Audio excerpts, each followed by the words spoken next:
Tout ce qui sort des orifices de l'homme, c'est une souillure. Voilà. Mais quel travail tu fais? N'acceptez jamais leur témoignage. Soutenez la pétition. Signez la pétition. Mais quel travail tu fais? Soutenez votre frère. Je soutiens mon frère par le Ramadan. Mais quel travail tu fais? Ici, il n'a pas qu'un témoin. Donc, il ce sont eux, c'est le menteur. Mais quel travail tu fais? Quelles que soient ses idées, c'est un frère à nous que nous devons soutenir. Mais quel travail tu fais?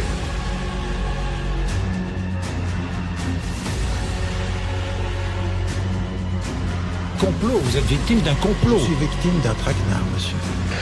De bout en bout. Je veux dire que jusqu'à ce jour, j'ai vécu un lynchage médiatique. Je pense que vraiment je peux apporter quelque chose. Et je prends beaucoup de distance avec l'actualité, mais parfois, par exemple quand il y a un attentat, on est obligé de réagir.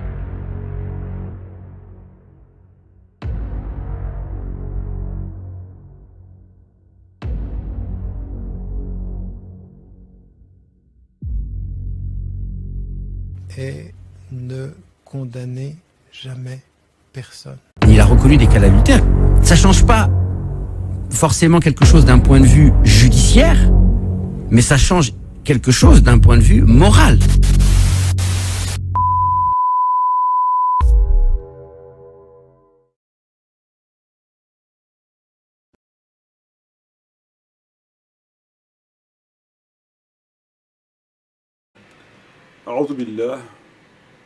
أعوذ بالله من الشيطان الرجيم بسم الله الرحمن الرحيم الحمد لله رب العالمين والصلاة والسلام على سيدنا محمد وعلى آله وصحبه أجمعين والسلام عليكم ورحمة الله وبركاته. Frères et sœurs, assalamu alaikum wa rahmatullahi wa barakatuh.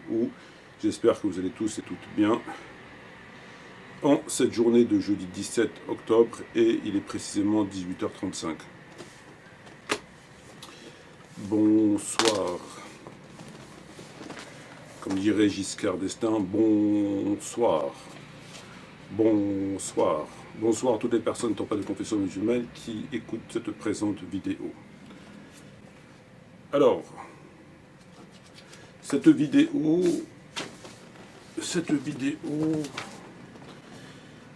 qui a pour titre « Le seul moment où Tariq Ramadan dit la vérité », c'est lorsqu'il ne parle pas.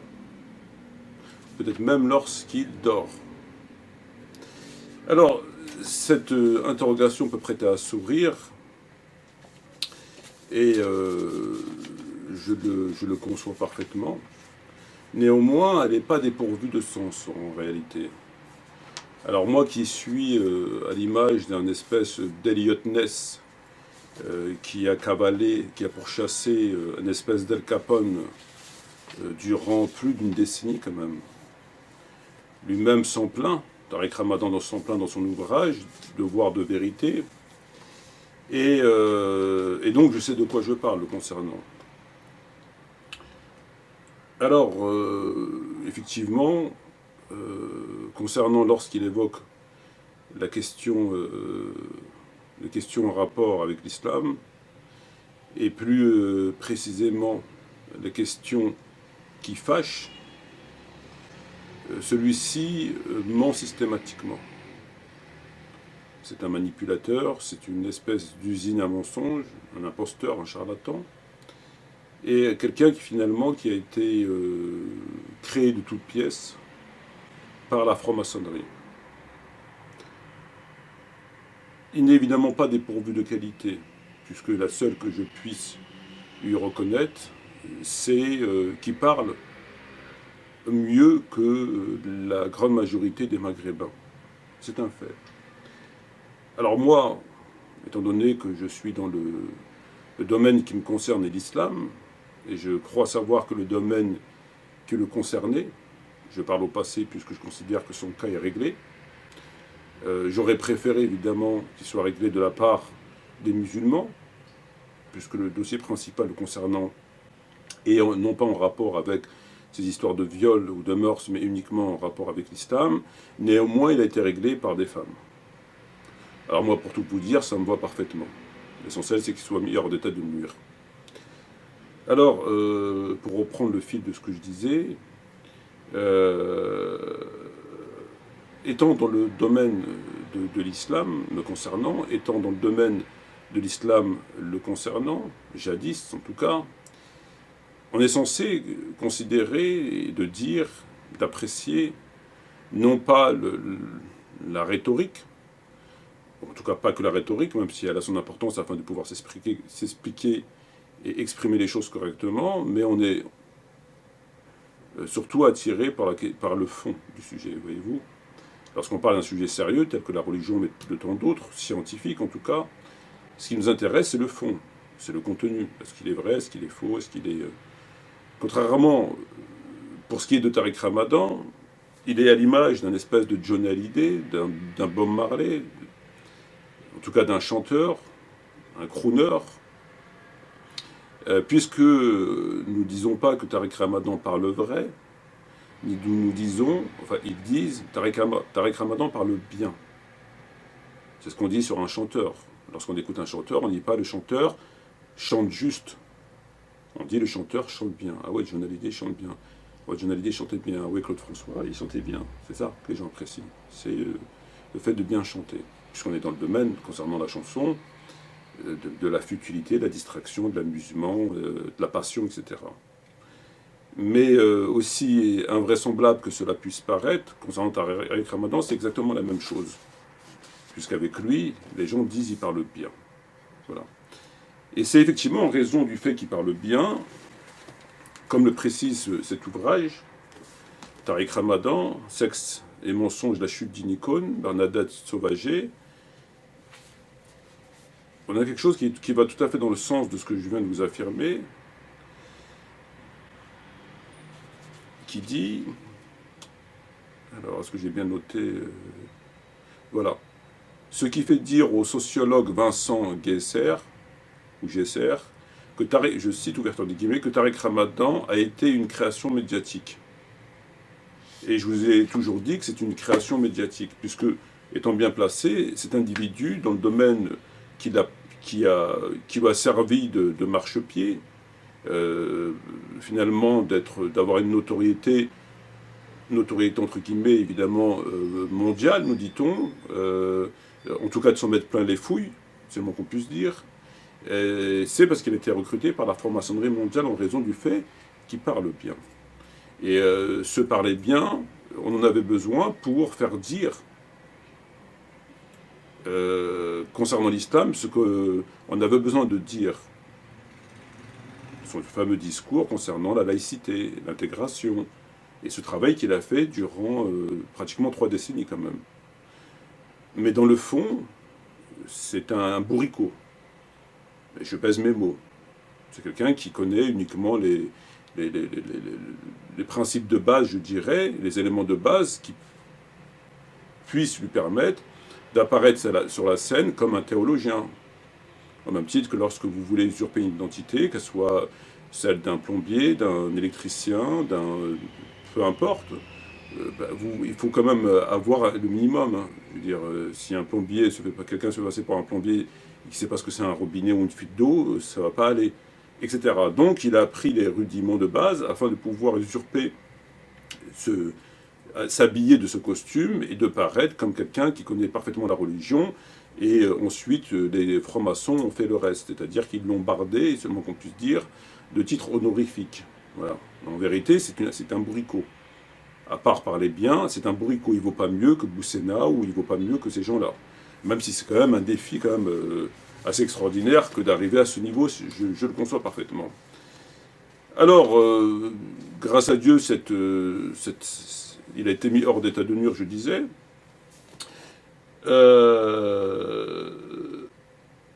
Il y aurait tellement de choses à dire le concernant, mais c'est un dossier me concernant qui est clos.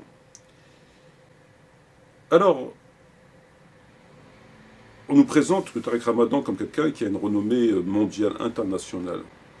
C'est-à-dire qu'il est quand même, il aurait été écouté par des milliers, des centaines de milliers, peut-être même de millions de personnes. Ce qui est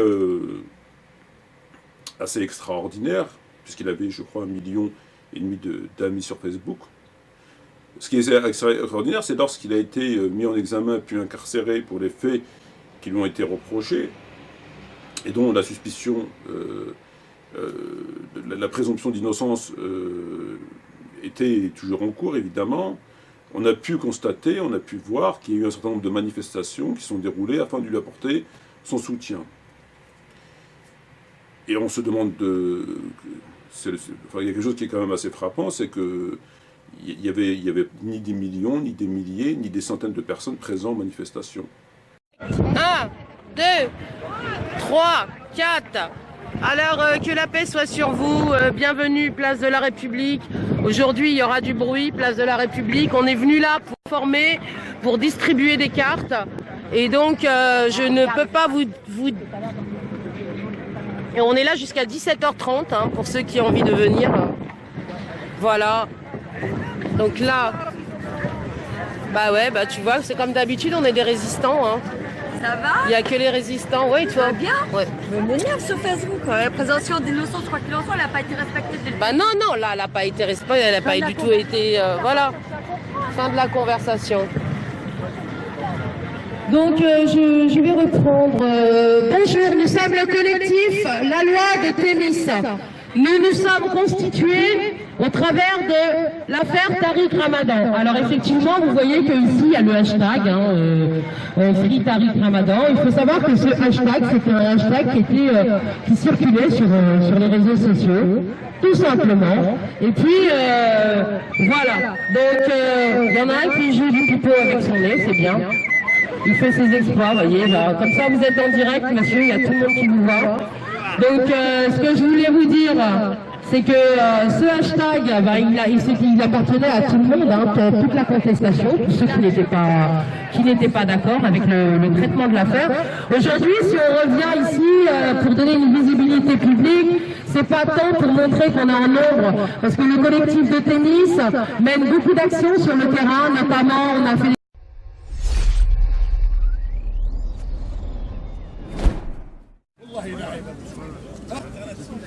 Internet, Free Tariq Ramadan sur Internet, vous signez la pétition. Et demain, Inch'Allah, mes frères, à 14h, وتروكاديرو اللي يقدر يعاون يعاون والمرضى يسكتوا. المرضى يسكتوا. احنا عندنا في القرآن سورة النور، وما أدراك ما النور. راكم عارفين يا إخواني راكم حديثة الإفك. يسكتوا. العدالة ما كايناش في فرنسا غير الكذوب. BFM هي اللي حكمت على طريق رمضان، BFM ماشي الجيش. نسكتوا الفهيمية الماكلة والنعاس، اسكت وادعي الله عز وجل، ما تهضرش في الخاوي. حادثة إفك عندنا في الإسلام، ربي ما دارش هكذا. Demain à 14h, إن شاء الله أخوانا. Demain à 14h, on discutera. On sera là-bas avec des gens mieux compétents que nous, on discute. Et interpellons les responsables. Les responsables musulmans, ils sont où? Pourquoi ils ne parlent pas comme notre imam? J'ai dit à l'imam de faire dua, il ne veut pas. Ça, c'est un imam, ça, et qui prend l'argent des fidèles. Interpellez vos imams. Ils ne font pas dormir comme au pays. Et je salue mon frère. Je le salue, là je ne m'attendais pas à ça. On leur dit aux imams de faire le dua, ils ne veulent pas. Ils ont peur de quoi? On veut la justice, c'est pas justice. كل إنسان بريء، أي واحد بريء تتهموه تهمة ماشي من الأول الحبس. لا كوبابل، لا ما هذا ما انزل الله من سلطان، ما هذا. وحطينا كوبابل، الناس في الحبس كيشوفوا خوتهم، كيشوفوا والديهم، كيعيطوا في التليفون، هذا والو. لماذا خوتي والله إلى الصراحة أنا الأول، لأننا احنا ناعسين، مشغولين في خوال الخاوي، نهار نموتوا شكون غيشهد علينا؟ نصلينا الجنازة. ماذا سوء يقالوا عنا؟ واش غيقولوا عنا هاد الوليدات؟ والو فات مازال والو، خلا غير الظلم، خلا غير القهر على المسلمين، واش غيقولوا؟ هكذا يا اخواني ان شاء الله. دوما 14 بارك الله فيكم وتروكاديرو.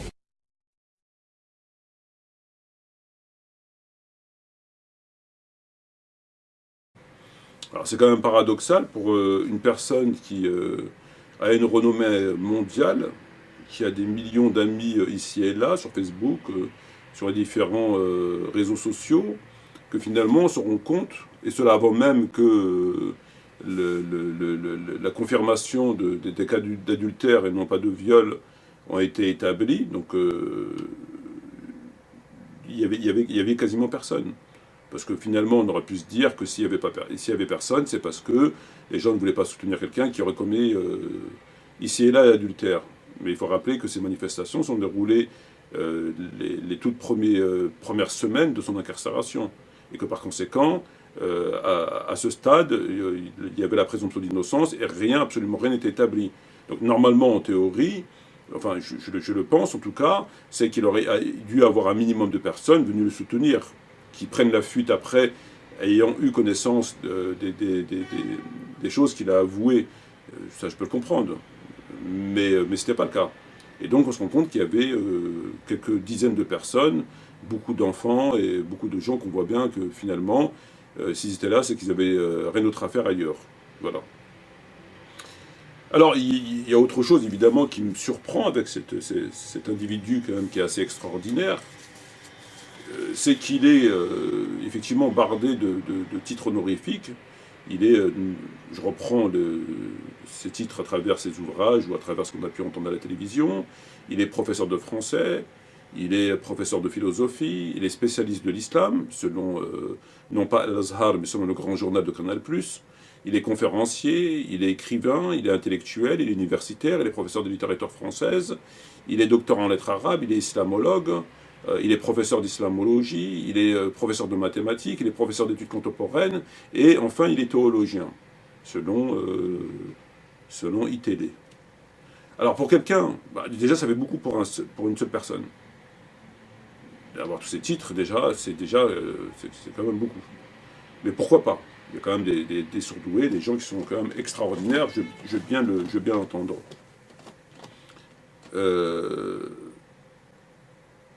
Moi, par exemple, j'ai aucun titre honorifique.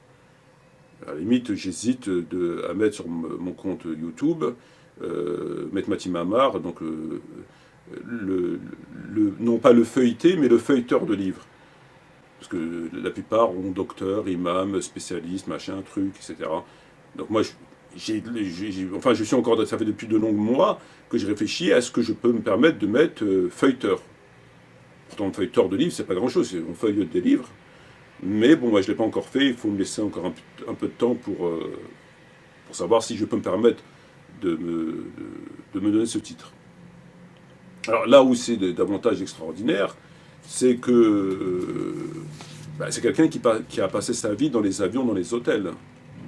Donc pour quelqu'un qui passe sa vie dans les hôtels, dans les avions et qui a autant de titres honorifiques, moi je me demande comment il fait. C'est une question légitime. Moi, à titre personnel, il ne vaut pas mieux qu'un philosophe de quartier. Certes, probablement plus éloquent qu'un philosophe de quartier ordinaire, mais il ne vaut pas mieux qu'un philosophe de quartier. Pour moi, les choses sont parfaitement claires.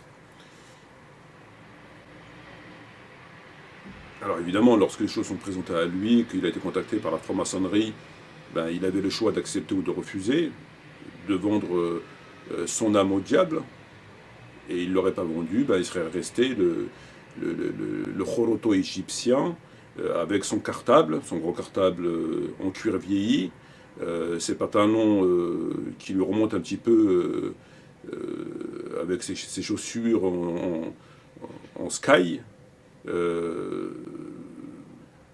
ses chemises à carreaux froissées, avec un salaire de smicard. Ça ne vaut pas plus. Bon, là, il est millionnaire.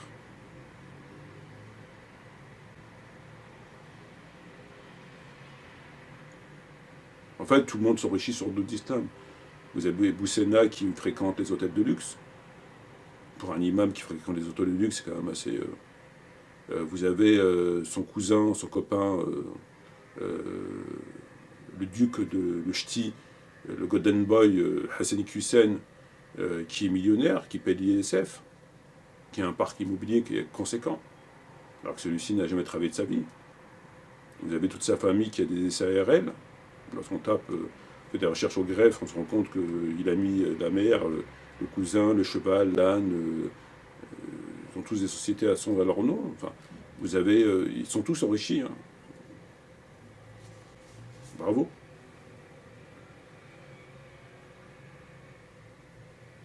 il faut quand même relever une injustice qui semble patente, évidente, dans la mesure où le pauvre Hassan Chargoumi a été extrêmement caricaturé sur les réseaux sociaux.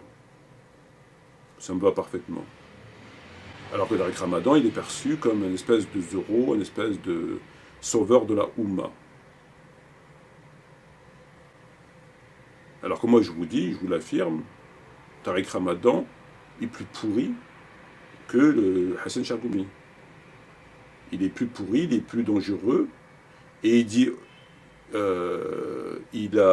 les conséquences de ce qu'il dit sont plus désastreuses que ce qu'il dit Hassan Chargoumi. La différence entre les deux, c'est que l'autre, le Hassan, il dit des choses évidemment qui ne plaisent pas, qui sont contraires à l'islam et qui ne plaisent évidemment pas aux musulmans, mais il joue carte sur table, le mec.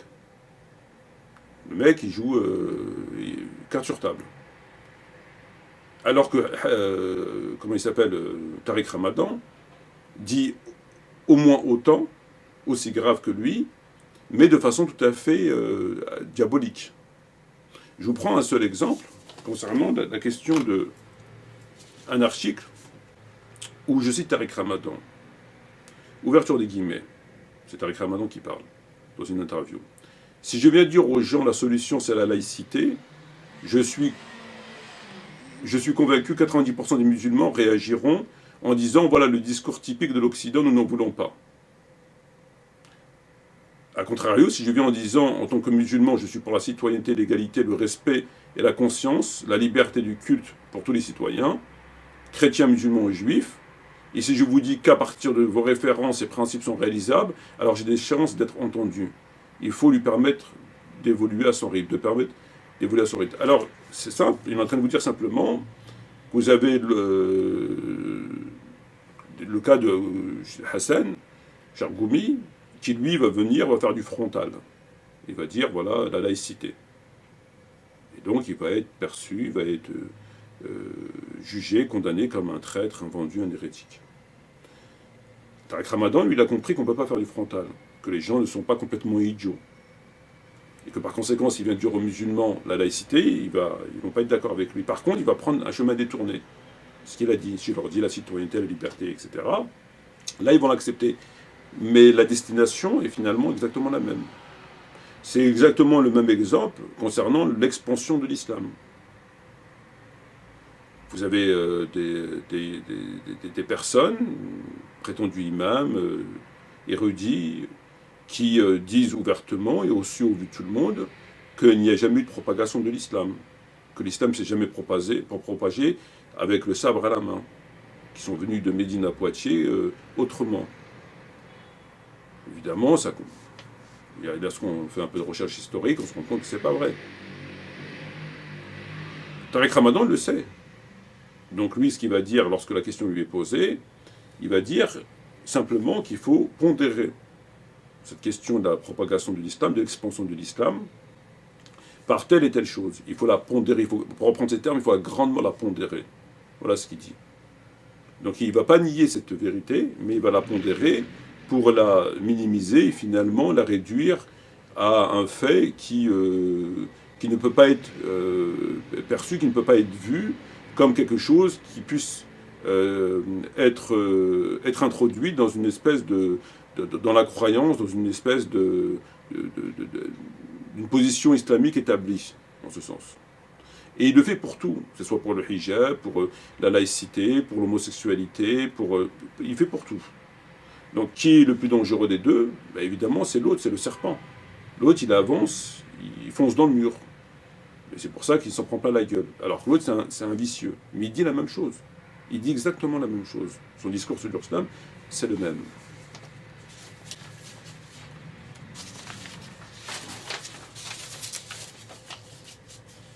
Alors, il y a deux articles qui ont paru dans deux ouvrages différents. Les frères musulmans, Xavier Tarnissier aux éditions Pluriel, pages 231-232, et un autre ouvrage, Tariq Ramadan dévoilé, Lionel Favreau, Lyon Mag, hors série, page 164. Le premier passage, le premier texte nous apprend qu'à cette époque, Tariq Ramadan est même reçu en tenue blanche du Grand Orient. Donc il est reçu en tenue blanche du Grand Orient. Deuxième texte, il va même réussir à se faire inviter par le Grand Orient le 25 octobre 2002 sur le thème « L'islam et la République », ce qui va choquer certains francs-maçons, du coup la loge des imparfaits, qui avec le Ramadan va entourer cette réunion de la plus grande discrétion. Fin de citation. Donc ici, il est clairement dit que Tariq Ramadan a été introduit dans des loges franc-maçonnes. Alors évidemment, il n'a pas été introduit pour leur parler des Tarawih, moins encore pour du Siwak, mais il a été introduit pour être ce qu'il a été, ce qui fut. Je veux dire, la surmédiatisation, elle n'est pas due au fruit du hasard, enfin, tout le monde sait comment ça fonctionne. Donc s'il a été, sa renommée est super médiatisée, c'est qu'on l'a bien voulu. Pour ces articles-là, évidemment, il n'a pas porté plainte. Donc s'il porte pas plainte, c'est qu'il reconnaît tacitement que c'est une vérité, que c'est vrai. Sinon, il porte plainte. Parce que franc-maçon dans l'islam, je veux dire, c'est un annulatif de l'islam. Donc c'est pas rien. Au même titre que la laïcité. Bon. Alors, parmi ses fidèles soutiens, on remarquera qu'il y avait une charmante demoiselle, une charmante femme, qui l'a soutenue, je veux dire, chapeau. Elle l'a soutenue vraiment, j'ai été impressionné par le soutien qu'elle lui a apporté. Ah ben, je ne sais pas si ça fonctionne. Oui, ça fonctionne. Écoutez, vous êtes ici en direct du commissariat rue du Barreau à Aulnay-sous-Bois. Vous savez que Adama Traoré nous avait demandé son soutien hier par rapport à la garde à vue qui se tient aujourd'hui. Donc moi, je me suis mobilisée, je suis venue jusqu'au commissariat. Du coup, quand je suis arrivée, effectivement, la garde à vue était en cours. J'ai pu poser quelques questions parce que je me suis présentée comme le collectif La Loi de Thémis, ce que je suis, défenseur des droits de l'homme et puis des droits civiques et individuels. Je leur ai dit que moi, en gros, j'étais directement concernée puisque ce que faisait Adama, je le faisais aussi. Donc j'ai demandé quel était le chef d'inculpation pour lequel il était tenu en garde à vue, vu que je ne suis pas avocate, je ne suis pas habilitée à recevoir l'information. D'ailleurs, en passant pour parler de l'avocate, et il faudrait voir à la prévenir, puisque quand j'ai demandé si la garde à vue, les auditions avaient commencé, ils m'ont affirmé que oui. Donc ça veut dire que j'ai demandé si c'était filmé, ils m'ont affirmé que oui. C'est-à-dire que l'audition a commencé. Bon. Le moins qu'on puisse dire, c'est qu'on n'a pas affaire, certes, à Salama, hein, on n'en a pas le... Mais quand même, elle a quand même... Je vous cache pas que bon, il m'est passé à l'esprit de savoir de façon naturelle, hein, c'est pas de façon naturelle si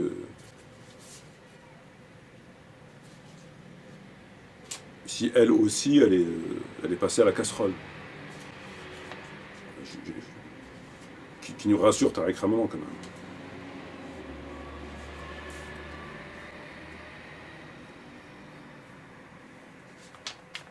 Alors, M. Tariq Ramadan, j'ai 4 points à évoquer qui justifient cette vidéo. Le premier d'entre eux est que j'ai évidemment porté plainte contre lui pour diffamation. Puisque à la lecture de son ouvrage, Tariq Ramadan, la vérité, le devoir de vérité, évidemment, les passages sont tout à fait diffamatoires. Donc il y a une plainte qui a été déposée pour diffamation.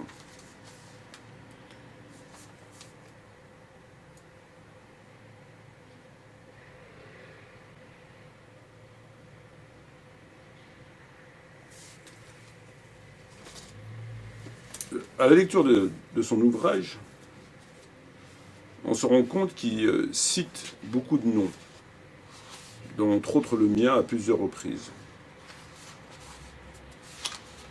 2 de mes acharnés opposants sur la toile ne s'y trompent pas. C'est le cas de Mamar Metmati, dont je suis la cible préférée depuis 10 ans. Sur sa chaîne YouTube, il a publié de nombreuses vidéos contre moi et écrit un pamphlet, Tariq Ramadan, un imposteur du XXIe siècle, pour dénoncer mes positions trop conciliantes, à son goût et insuffisamment islamiques. du fait que je prônais la laïcité et je ne condamnais pas l'homosexualité. Sur Internet, dans les mois qui ont précédé la plainte de Ayari, il a posté une vidéo dans laquelle il a proposé de payer 3 000 € toute personne qui lui livrerait des témoignages sur ma vie privée et sexuelle. À la suite de la publication du livre, M. Metmati a posté une vidéo qui se présente comme une lecture commentée du chapitre concernant le fameux Zoubir. Il s'attache à y prouver que je suis le théologien en question. Il suit d'autres personnes, comme on va le voir. Alors, ce passage est évidemment diffamatoire, puisque il n'a jamais été question de payer 3 000 € à des personnes pour avoir des informations concernant sa vie privée. C'est tout simplement mensonger. Il a été évoqué le fait de pouvoir aider des femmes qui auraient été violées par Tariq Ramadan, en tout cas qui voulaient porter plainte et qui n'avaient pas les moyens de le faire, et donc de les accompagner en ce sens. En aucun cas, il a été évoqué une question de vie privée, ça n'existe pas. Donc ça, c'est complètement mensonger, c'est diffamatoire. C'est pas vrai.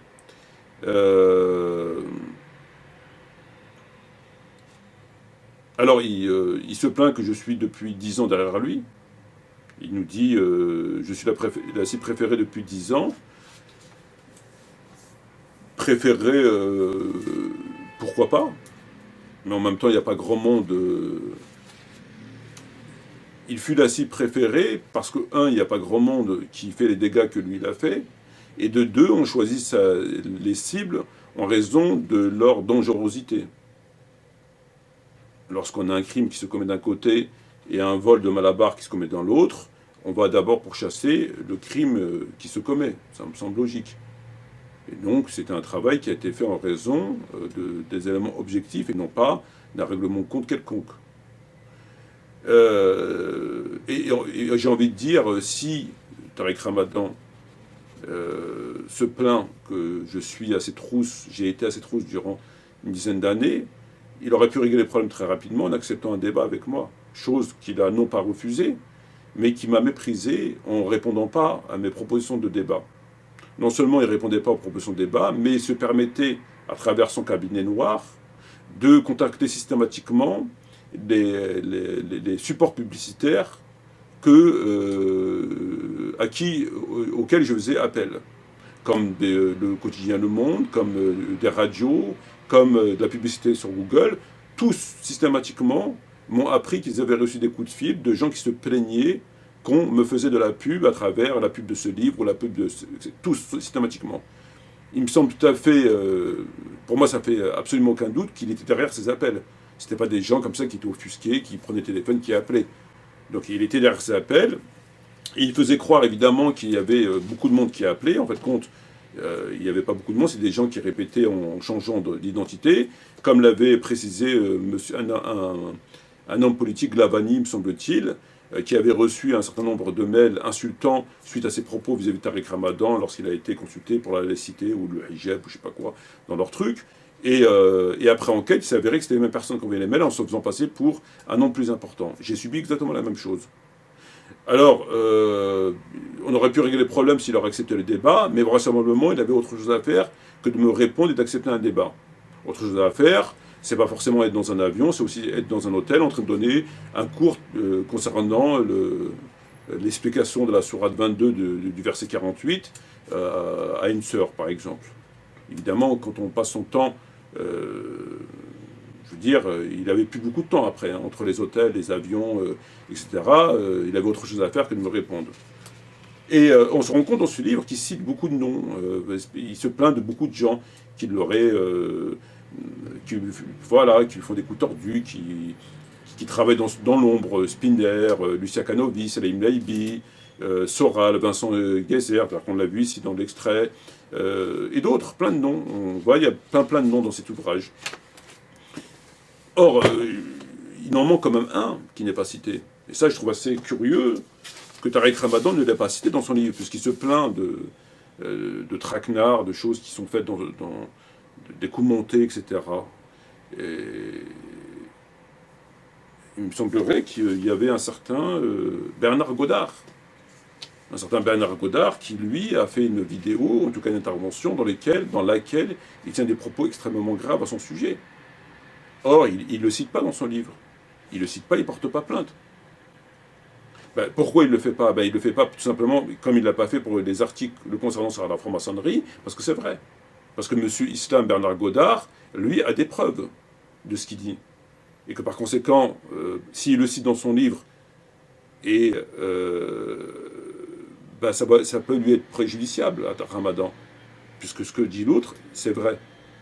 Donc il ne peut pas se permettre de le citer, en ce sens où, se plaignant que Godard aurait dit telle chose, etc., avec tout le discours, les accusations derrière, l'autre il va réagir en portant plainte contre Tariq Ramadan, et si lui, il va pas les porter plainte. C'est la vérité. Donc, on a plein de noms de gens qui sont censés comploter dans son dos, mais on n'a pas celui de Godard, de Bernard Godard, qui a fait quand même une vidéo qui est extrêmement choquante quand même.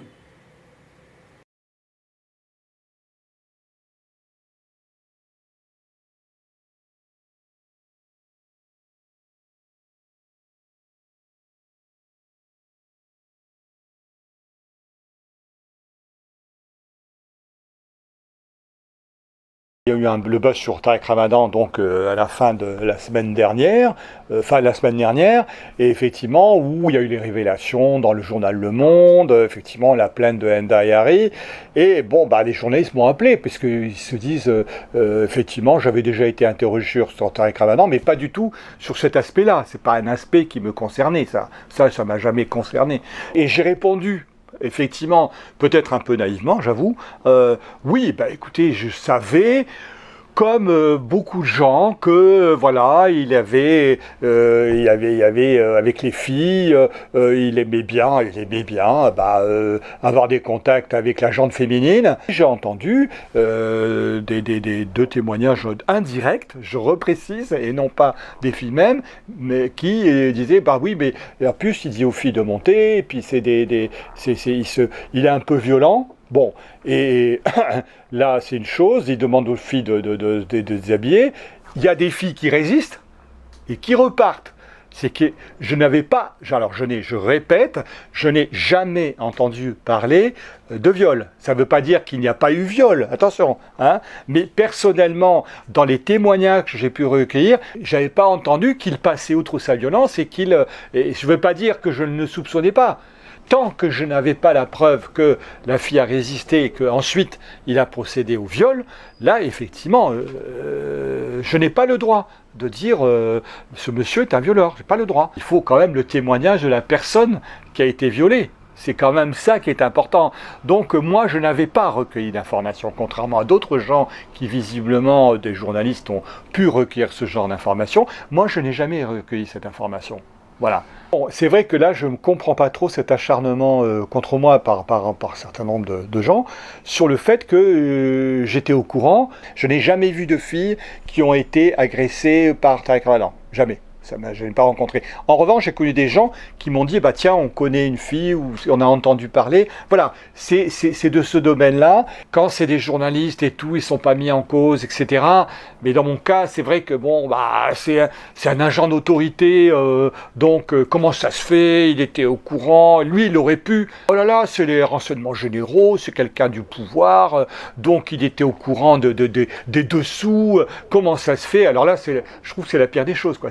C'est-à-dire, vous ne pouvez plus être un citoyen, vous ne pouvez plus vous exprimer, et ça, je sais, ça me poursuivra jusqu'à la fin de ma vie. Le fait d'avoir appartenu à un moment donné à un service, et ben voilà, vous êtes assigné dans ce rôle-là, et le fait que j'ai pu recueillir des informations en dehors d'une voie de renseignement telle que pouvaient le faire les renseignements généraux, voilà, non, c'est pas possible. Vous devez être au courant, vous aviez des éléments secrets, etc. Et il en sait plus ce qu'il veut bien dire. Enfin bon, bref. Et même un flic ordinaire qui est en fonction, s'il n'a pas d'éléments concrets pour prouver le délit, c'est pas des déclarations sur les réseaux sociaux, même indirectes, qui lui permettent d'enclencher une procédure. Tant qu'il n'y avait pas de plainte de femmes, oui, c'était très difficile. Parce que, effectivement, et ça aussi, parce qu'on savait que c'était un séducteur, que des filles tombaient sous son charme et tout, ça aussi, ça plaidait, entre guillemets, pour se dire, ah non, ce type-là, ça c'est comme les gens de pouvoir, mais ils n'ont pas besoin quand même d'avoir recours ou de tomber dans la violence et le viol, alors qu'ils ont... non. Non, justement, c'est pas comme ça que ça fonctionne. Et je pense qu'avec le temps, effectivement, il s'est enhardi, peut-être, hein, c'est une hypothèse, il s'est enhardi et qu'effectivement, il a passé un cap, mais bon, ça, c'est la justice qui doit l'établir. Ouais.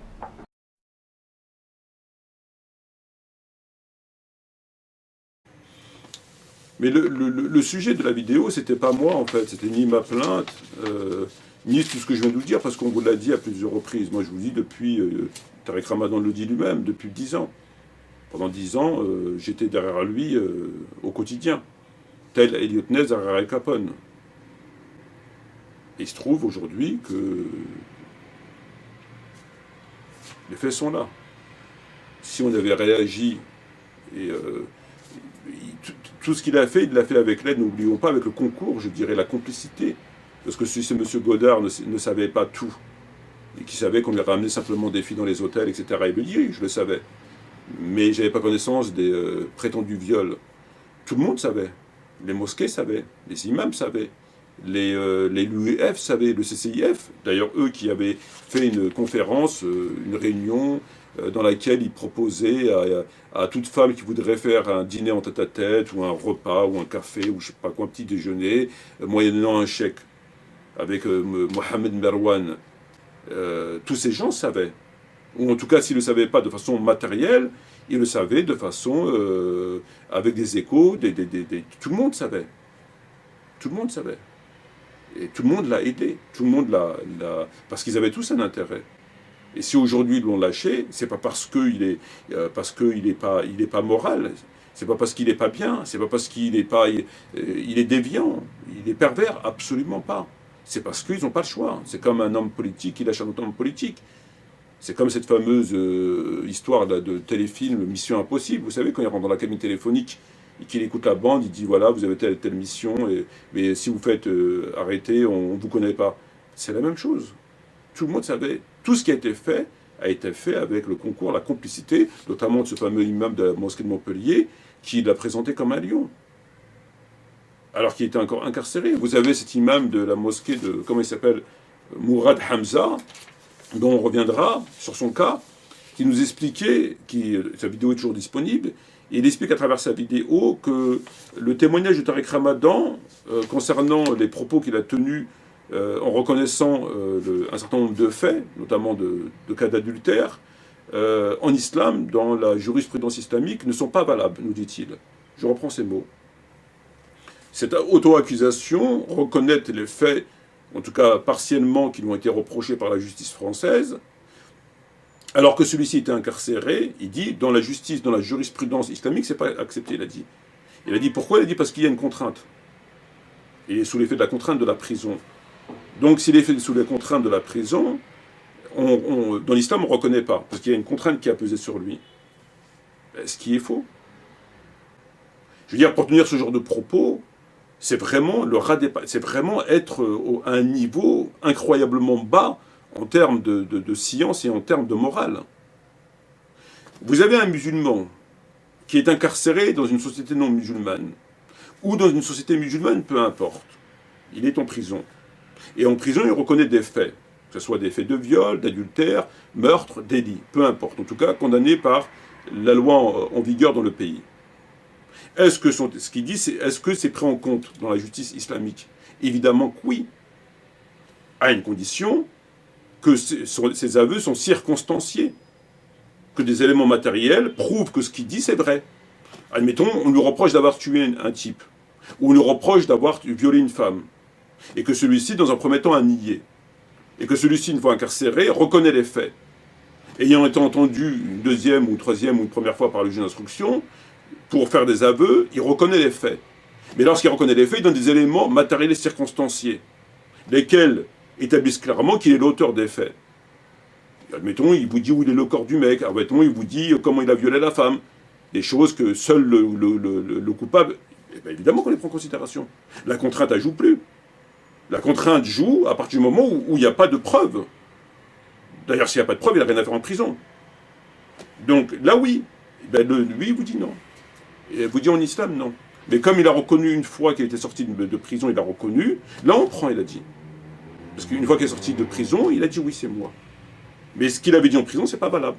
Donc le type qui est incarcéré, qui est musulman, qui est incarcéré en prison, et qu'on lui reproche 10 cadavres, un tué par balle, un tué par couteau, un tué par lance-pierre, un tué par batte de baseball, un tué par ce que vous voulez.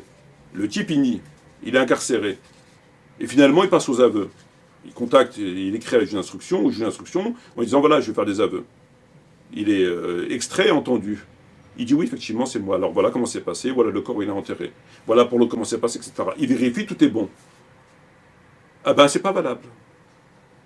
Ah, pour Hamza Mourad, c'est pas valable, il a dit. Pourquoi? Bah parce qu'il y a la prison. Mais les corps là qui. Ah non, c'est pas valable. Oui, mais il y a que lui qui. Non, c'est pas valable. Ah bon? Ah, c'est magique. Ah, c'est magique. Bref, alors, on va se dépêcher. Alors, oui, le seul moment où dit la vérité de Tariq Ramadan, c'est quand, finalement? Puisque j'ai un article ici, voyez-vous, frères et sœurs, qui en date du 27 avril 2013, qui est ici. En date du 27 avril 2013, Tariq Ramadan a donné une interview au quotidien Libération. Je ne reçois aucune rémunération du Qatar. Alors, la question lui est posée lors de cette interview, qui est la suivante. Touchez-vous une rémunération de la part du Qatar au titre de vos enseignements? Réponse. Non, je ne reçois aucune rémunération. Mon enseignement du Qatar fait partie de mon contrat à l'université d'Oxford, de mon salaire et celui d'un professeur. Mon salaire est celui d'un professeur d'enseignement d'Oxford, à plein temps établi et versé par Oxford. Donc, question, touchez-vous une rémunération de la part du Qatar au titre de vos enseignements? Au titre de vos enseignements? Non, je ne reçois aucune rémunération.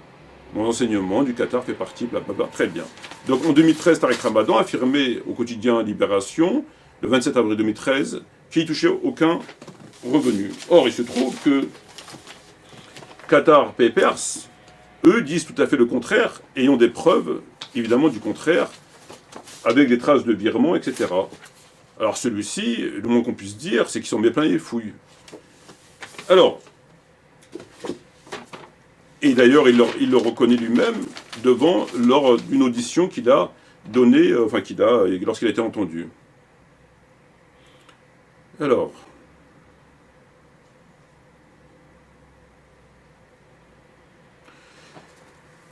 un professeur de sciences islamiques et auteur gagnant très bien sa vie, avant de connaître des graves ennuis judiciaires, Tariq Ramadan mis en examen pour 3 viols en France et en Suisse, menait un train de vie aisé. Les revenus dont il dispose annuellement, alors là c'est lui qui parle, les revenus dont je dispose annuellement, ça doit être environ entre 140 000 et 150 000 euros par an.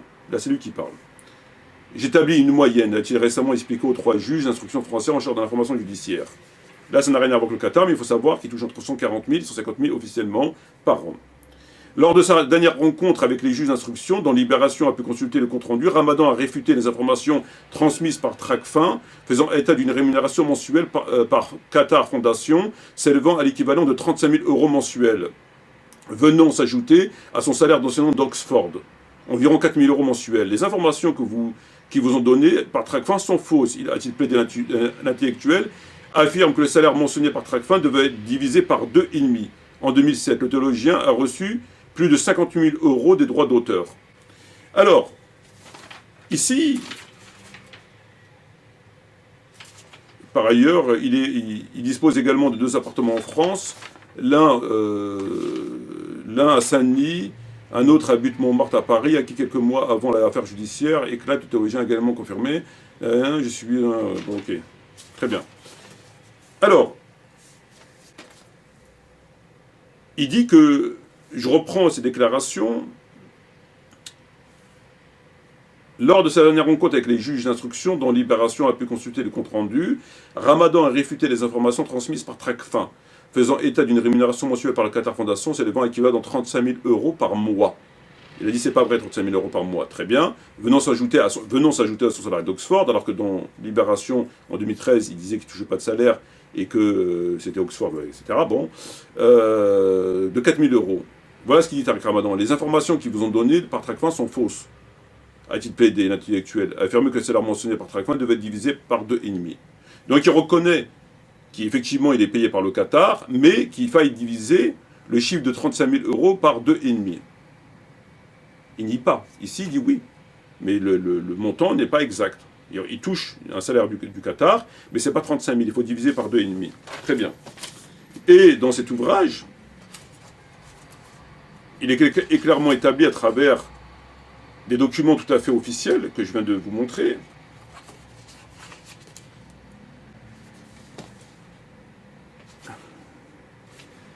Qui touchent. Quand le Qatar finance Tariq Ramadan, en 2014, les services de renseignement ont repéré que la moitié du budget de la mosquée, voilà, Tracfin, etc., au Qatar. Alors on va directement. Nous avons eu accès à l'enquête de Tracfin sur les comptes bancaires de Tariq Ramadan. Sur les comptes bancaires de Tariq Ramadan. C'est Tracfin, quand même, c'est pas... aujourd'hui assigné à résidence, etc., etc. Très bien. Pour réaliser une acquisition immobilière en France le 28 juillet 2017, Tariq Ramadan a rapatrié des fonds personnels en provenance du Qatar pour un montant de 590 000 euros sur un compte bancaire personnel avec son épouse Elisabeth Morisset. Tariq Ramadan avait acheté 2 appartements le 27, etc. En enquêtant, Tracfin a identifié 2 comptes bancaires domiciliés en France et ouvert au nom de Tariq Ramadan un compte numéro 311, numéro 1, etc. etc. En juillet 2017, le 5 février 2018, 3 jours après la détention, sur des comptes enregistrés pas moins de 729 000 euros. D'où vient tout cet argent? 590 000 euros ont été versés le 1er juin 2017 et 35 000 euros le 2 octobre, à partir d'un compte bancaire domicilié au Qatar, ouvert au nom de Tariq Ramadan, qui est alimenté par ces salaires en tant que consultant auprès du Qatar Fondation, qui se monte à 150 000 riyals, soit 35 000 euros mensuels. Peut-on lire dans la note de Tracfin, etc., etc. Donc, en résumé, et pour faire court, Tariq Ramadan, lorsqu'il déclare à Libération en date de 2013, avril 2013, et qui dit qu'il ne touche rien du Qatar, il ment.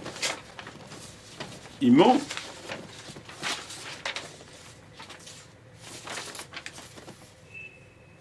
Il ment. Puisqu'il est établi que celui-ci touche un salaire, selon Tracfin et selon l'ouvrage, d'ailleurs encore une fois, il va porter plainte, il touche 35 000 euros mensuels par le Qatar. Et lui-même ne nie pas ce salaire, simplement il dit qu'il faille le diviser par 2,5. Il ne le nie pas, il dit que simplement il faille le diviser par 2,5. Donc lorsqu'il déclare à Libération qu'il ne touche aucun salaire du Qatar, et qu'il est simplement payé pour sa chaire à Oxford, c'est faux, il a menti. Il a menti parce qu'il a reconnu lui-même devant les juges d'instruction, et il a menti parce que cet ouvrage vous donne des chiffres tout à fait officiels de par Tracfin, avec des relevés d'identité bancaire, avec tout ce qui va avec, selon lesquels vous avez tous les montants. Et le salaire du Qatar qui est élevé à 35 000 euros. Il ne fait que mentir. Ce monsieur ne fait que mentir. Sur ce, shukran jazilan wa assalamu alaikum wa rahmatullahi wa barakatuh.